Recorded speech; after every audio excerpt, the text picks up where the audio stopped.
Hi, I'm Benjamin Payne. At the K-12 Education Office at Hillsdale College, we support school founding groups and their efforts to start classical schools across the country. Finding the right leader is one of the first and most important steps to building a successful school. While we do consider experience in education, we seek candidates who exhibit unwavering personal integrity, honesty, courage, and servant-hearted leadership. Perhaps that's you. If you're looking to engage in fulfilling, impactful, and challenging work protecting our nation's future and building up the next generation of virtuous citizens, we'd love to hear from you. I'm looking for strong school leaders right now. Learn more about how you can make a difference at hillsdale.edu/leader. hillsdale.edu/LEADER. That's hillsdale.edu/leader.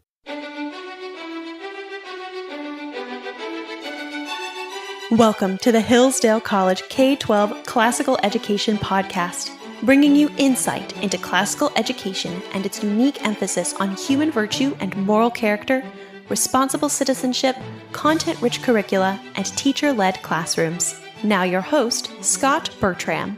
We continue a series of episodes from presentations delivered at Hoogland Center for Teacher Excellence seminars. The Hoogland Center for Teacher Excellence, an outreach of the Hillsdale College K-12 Education Office, offers educators the opportunity to deepen their content knowledge and refine their skills in the classroom. These one-day conferences are hosted during the academic year in cities across the nation and feature presentations by Hillsdale College faculty, K-12 office staff, and leaders in the Hillsdale network of member schools. There is no cost to attend, and attendees may earn professional development credits. Currently, the Hoogland Center is hosting a series exploring the art of teaching a variety of subjects. To learn more about upcoming events, visit our website, k12.hillsdale.edu.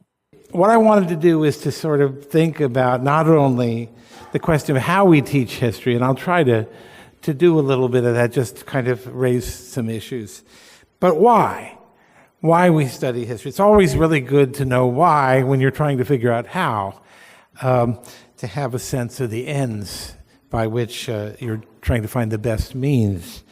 And in our case, those of us who are committed to the ideal of classical education, as I think everybody here probably is. If not, you maybe wonder there's some food out there if you want to. But how do we, in education, shape in a positive way students' minds, hearts, souls, even we dare to use that word, souls. And that's something that we know we do as teachers, whether we like it or not, whether we intend to or not. Best to be intentional about it, about what we're doing to shape souls. And history is a discipline that I think, and my title, The Most Humanizing of All the Arts, is meant to imply that. It is very definitely a soul-shaping endeavor, in addition to being the accumulation of lots and lots of factoids and details and movements and things to memorize.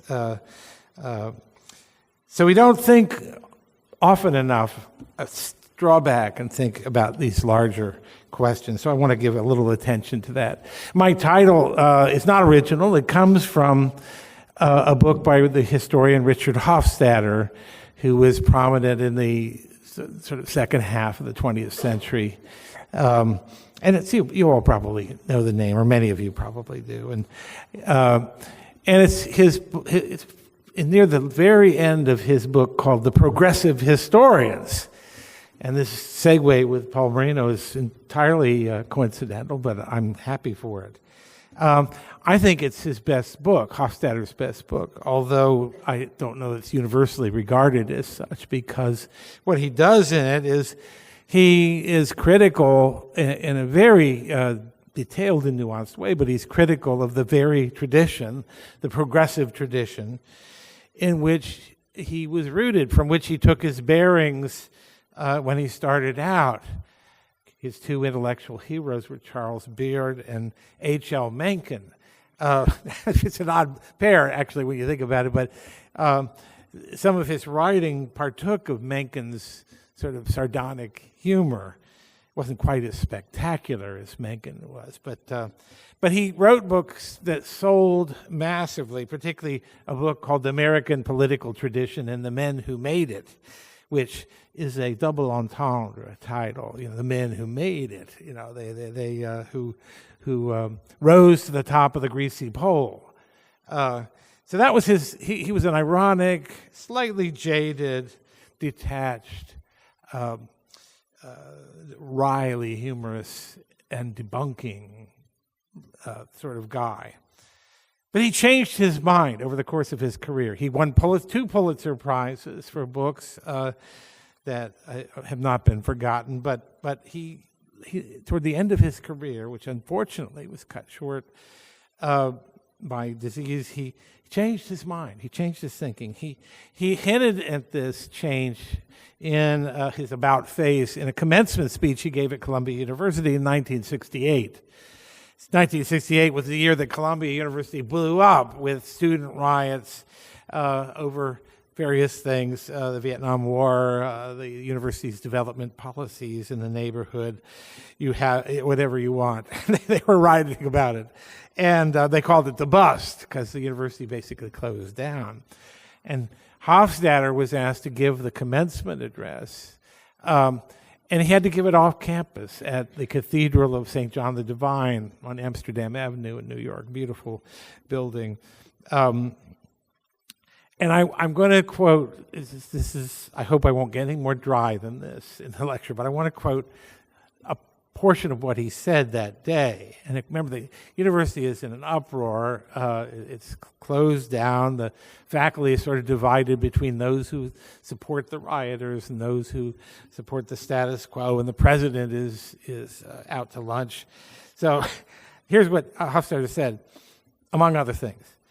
The ideal of academic freedom does indeed put extraordinary demands on human restraint and upon our capacity for disinterested thought. Yet these demands are really of the same general order as those we regard as essential to any advanced civilization. The very possibility of civilized human discourse rests upon the willingness of people to consider that they may be mistaken.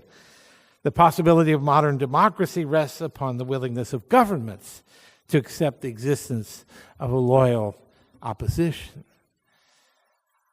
It's dry language, but on target. And I think it relates to us, even though it's about sort of university life and academic freedom. That's not a term we often use in K-12 education.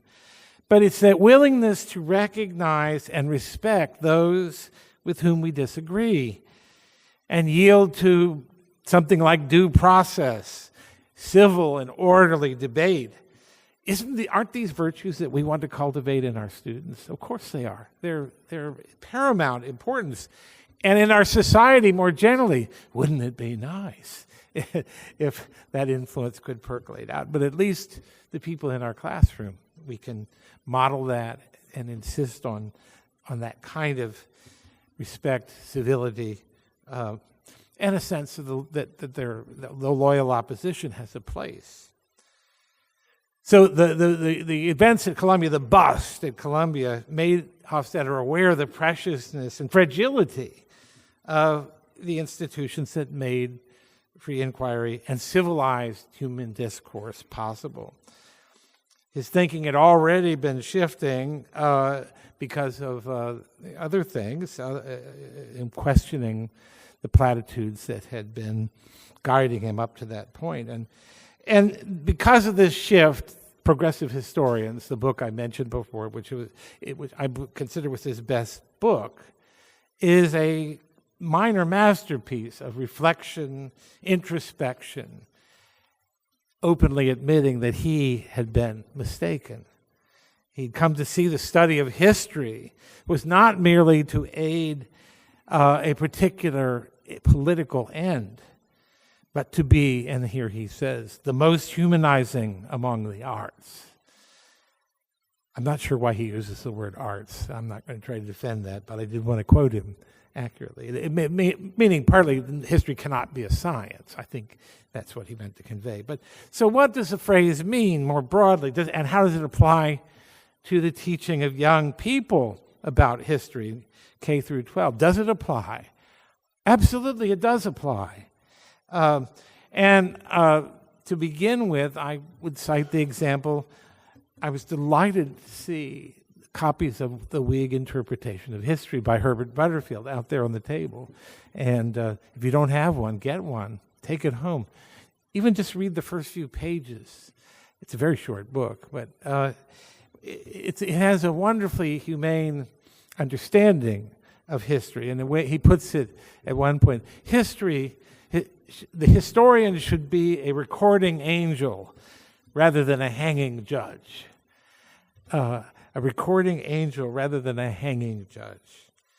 This is kind of an antidote to this sort of what I call the arc of history view of the past, that history has a directionality. We know what it is. And of course, it's progressive, isn't it? People who tend to talk about the arc of history are not the people who talk about bringing back the monarchy or anything like that. It's progressive. And yet, it has a tendency to turn history into a morality play.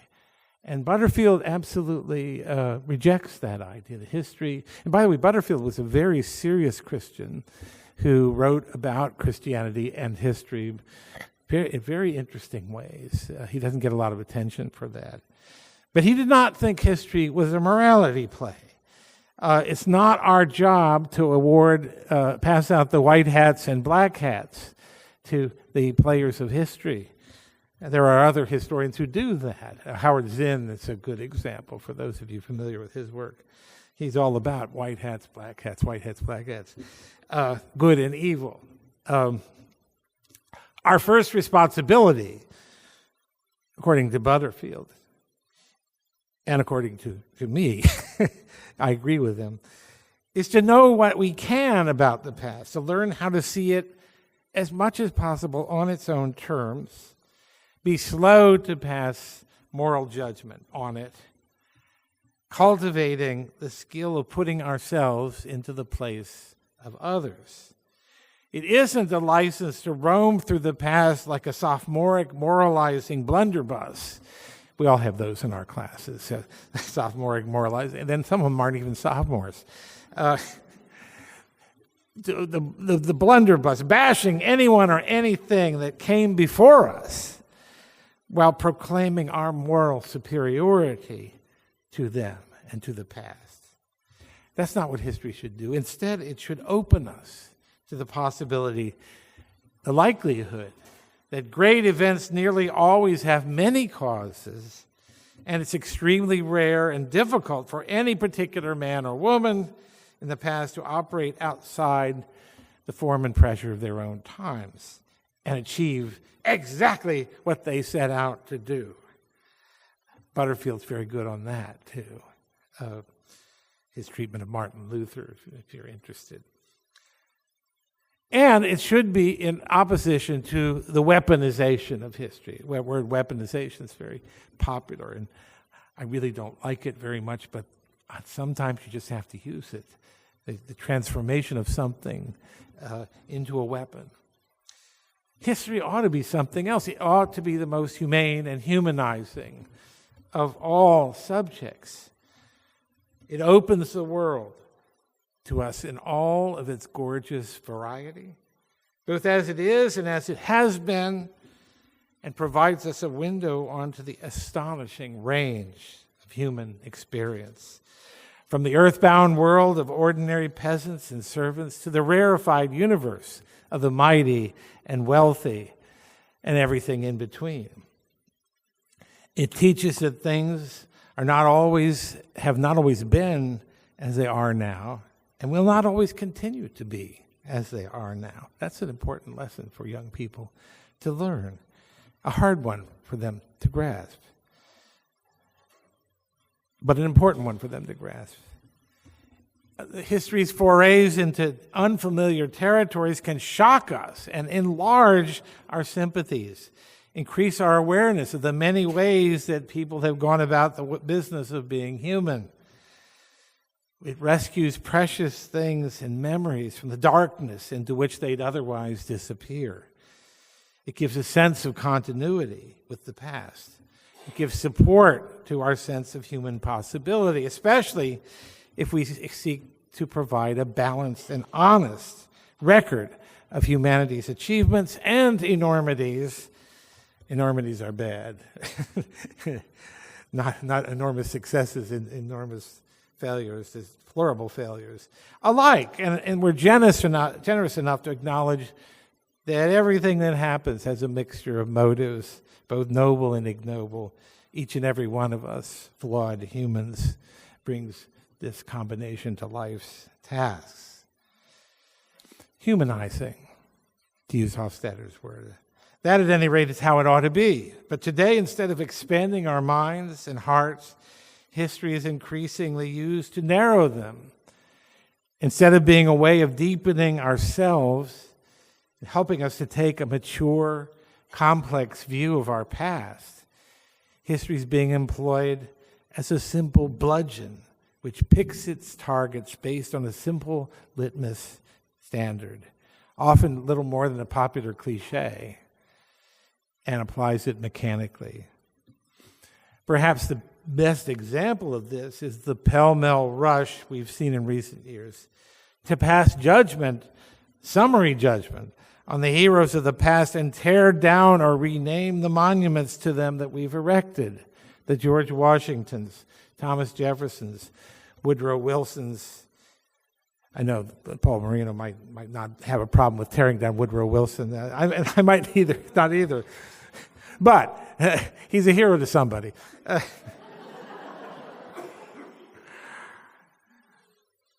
This tearing down of statues is kind of appalling. Are we really so fragile, so faint of heart, that we can no longer bear to allow the honoring of great men of the past who fail in some respects to meet our current specifications? Yes, it's true that all three of these men either had held slaves or had racial beliefs that we would find profoundly unacceptable today. I'm talking about Woodrow Wilson there. Does that exhaust everything that we need to know about them? Does that exhaust everything we need to know about George Washington? Ought it to outweigh the value of everything else that he did? Apparently, in some people's minds, it ought. For them, the transformation of history into a weapon depends on a brutal simplification of the historical record. So Washington's ownership of slaves becomes the only relevant fact about him. A genuinely historical use of history would acknowledge and insist on this fact. Yes. But it would go on to consider it from a larger perspective of a long, important, consequential life of a man who lived in a very different era from our own. It would weigh his beliefs and actions carefully in that context, would take into account his decision to free his slaves at the end of his life.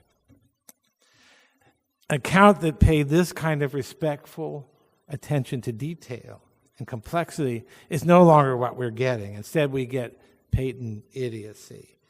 And in the interest of time, I'll skip over some of the examples of patent idiocy I have, but I like this one. The public high school in San Francisco, which planned to spend $600,000 to cover up a historical mural painted by an artist. They called him left-leaning. He was actually a communist who included Washington surrounded by slaves and Native Americans in very dignified form. But the very fact that they were there was racist, and it meant this had to be demolished, dealt with. That didn't actually happen in the end. It hasn't happened yet. It may yet happen, but it illustrates a point about how the weaponizing of history corresponds with a kind of remarkable hostility to history as the record of the past in all its complexity. It's like a juicy quotation pulled out of context. and that drives it home with repetition, stubborn repetition, like the chants of a bunch of mindless protesters in the street. So why should we study the past if we went by the standards of the present? And I see this in history departments in higher education all the time. Is to provide us with battering rams to use in our present-day battles. Unanswerable proof, support for our current grievances. But that can't last forever. Once history becomes transformed into a weapon, it will lose its credibility as history. So part of the battle we need to fight is for history itself, if we care about it. Rescue it from these would-be weaponizers. And yet, history may not be a moral object lesson, but history is not an amoral enterprise. The search for moral meaning in the past is an essential part of our human endowment, and it's extremely important to our students, to all of us, but especially to our students. They're concerned about what kinds of moral lessons can be extracted from the past. They need to have explained to them why it is we can admire George Washington and Thomas Jefferson and yet be honest about the ways in which they fell short in our eyes, and in Jefferson's case, in his own eyes. So that's part of their moral formation, our students, part of our job. We can't be content to present them with a version of history that's just a tale full of sound and fury things signifying nothing. I didn't make that line up. Not any more than we can be content with a presentation of history that begins and ends with visceral patriotism. My country, right or wrong. And, and if you don't like it, I'll slug you. Neither one of those will do. But instruction in U.S. history is at the core of civic education, which is an education for democratic citizenship. We can't ignore difficult questions about our imperfect past. We just can't. But we have to address them in the right way, balancing critique and affirmation while always being faithful to the truth. We can't make things up. When I was writing Land of Hope, which I really didn't want to do, actually, I was sort of talked into it. My arm was twisted. I'm so glad I did. I mean, I lost the use of my arm, but, it was worth it. And while I was working on it, I happened to have lunch with a lawyer friend who is a very high-flying, what they call white shoe law firm guy in New York City. He had a lot of involvement in government. I won't mention his name or his achievements, some of which are pretty amazing. But he's also a fervently Orthodox Jew who has very high moral standards and principles. And he said to me over dinner, he said, I'm convinced that if children are taught to believe that the regime under which they live is not a good one, it will do damage to their souls. And that just hit me like a ton of bricks. I don't want to say I never had thought about it, but I never thought about it in that way. It affected me very deeply, and it affected some of the ways that the book took shape. And I think he's right. I think we see the evidence of that assertion all around us with our students and young people. Not at Hillsdale College, of course, but everywhere else. I actually sort of mean that. I'd already launched into the book at that point, but it really did help me and made me realize we Americans really need to know our history. We need to know it better than we have in the past. We need to know that we're not a people bound together by blood and soil, but by origins in many bloods and in many soils, who are bound together by our shared aspirations and principles, shared triumphs, shared sufferings, a history. These things have to be taught and learned. You don't pick them up by osmosis. And there's a growing danger that we won't pass them along to our posterity. A lot of talk these days about civic education and citizenship, and I welcome it. But citizenship is in something bigger than just the civics class meaning, how to vote and how a bill is passed and that sort of knowledge of the mechanics of government. It means having a vivid and enduring sense of your membership, your full membership in this country, one of the greatest enterprises in human history.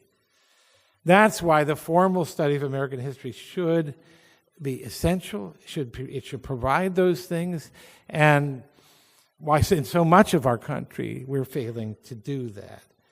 And I'm not just talking about the consistently bad scores on NAEP tests and other statistical measures of academic attainment. I'm with Dr. Moreno about standardized tests in general. But it goes deeper than that. It's a sense of detachment from the undertaking of which young people and the rising generation, by rights, ought to feel themselves a part. They don't. So I wrote Land of Hope partly to redress this, to give a fresh, thoughtful, I hope sometimes fun, invitation to the great American story. And the idea, of course, there is a great American story. I'll talk about that at the very end, if I ever get to it. Just kidding. So there are things that we need to remember, too. We live in anxious times, high anxiety times. But there have been many times in our past that have been worse, far more anxious, and in which the reason for anxiety was more compelling. Let me urge you to remember that. Consider, for example, the situation, so you have to be able to remember the past to, or at least have an acquaintance with it, for this to be meaningful. But consider the early part of 1941, the world, what the situation we were looking at. Hitler's triumphant forces controlled continental Europe, and only the British Isles managed to hold out against him. The future of liberty in the world seemed very dim. No melodrama to that. It was very real. That civilization itself seemed imperiled. Well, at that moment, the novelist John Dos Passos wrote the following words, which I use as the epigraph to Land of Hope. At least this is excerpted from the epigraph. In times of change and danger, when there's a quicksand of fear under men's reasoning, a sense of continuity with generations gone before can stretch like a lifeline across the scary present. That connection to the past, he saw as vitalizing, as a source of inspiration, as a source of ideas, as a source of energy. I'm sure it was tempting for him as a journalist. Journalists always like to emphasize the new and the sensational and the shiny object. But it would have been tempting for him to say, this is a time without precedent. Things have never been so bad as they are now. We have nothing to learn from the past because this is so much worse. And yes, had the world seen a more fearsome fighting force than Hitler's? We could argue about that, but I think not.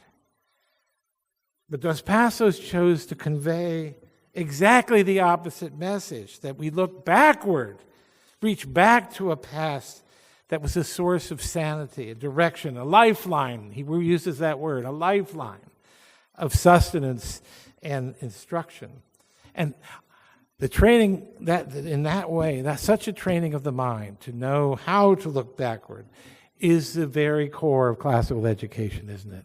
The very core of an education for democratic citizenship. And we neglect an essential element in the formation of our young if we don't give them that ability. And that's what the formal study of American history, and really all history, all Western history, should provide. And we're failing to do. We have to recommit ourselves to the teaching of both history and civics, and the recognition the two belong together. This one complaint I have about the civic education movement is that it ought to say more about history. Elliot Cohen of Johns Hopkins has said, without history, there's no civic education. Without civic education, there are no citizens. Without citizens, there is no free republic. I think that puts it very well. So the stakes are that high. Citizenship is a word that's lost much of its noble luster, just as civics has been devoted to a kind of user's guide to the machinery of government. Both words deserve better. Citizenship is not about voting, it's about membership, as I've said. A society of civic equals. Citizens, not subjects. Remember the language of the American Revolution. Citizens, not subjects, whose respect for one another's equal standing under the law is a guiding moral premium of the democratic way of life. Civic education is not only about how a bill becomes a law, it's about promoting a vivid sense of our belonging to this great enterprise. Both things involve fostering that felt connection to the past, gratitude for the good things we've inherited, along with a feeling of responsibility for keeping them going and improving them where they need improvement, as they always do. So a civic education is a kind of initiation, and I think it's especially true for the study of history on the primary and secondary level. It's part of the initiation into a community.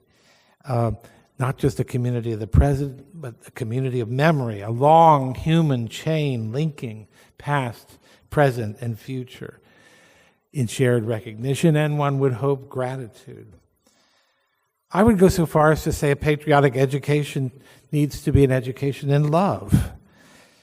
Make no mistake, the love we're talking about is not something like romantic or familial love.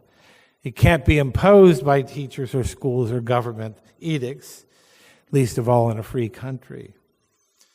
Like any love worthy of the name, it must be embraced freely and be strong and unsentimental enough to coexist with elements of disappointment, critique, opposition.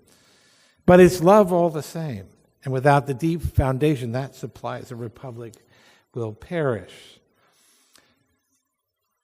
Memory is so important in all of this, and I have inevitably to think of the cognitive diseases that we see surround us all the time these days, like Alzheimer's disease. It's perhaps the most dreaded affliction of our times because it robs a victim of his or her memories, and in doing so robs them of their fundamental identity, their very sense of who or what they are.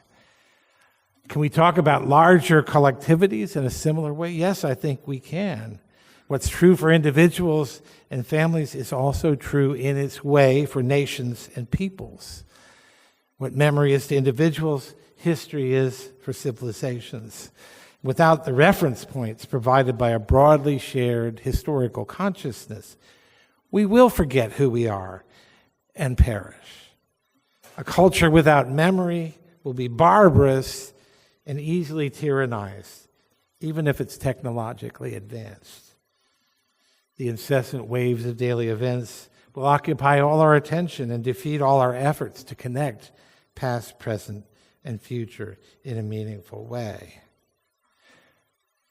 It's a different fog of unknowing than that of the Alzheimer's sufferer, the one that sounds a lot like the mental state of children or too many adults and students in our classes in this churning, distraction-filled world that we've come to inhabit today.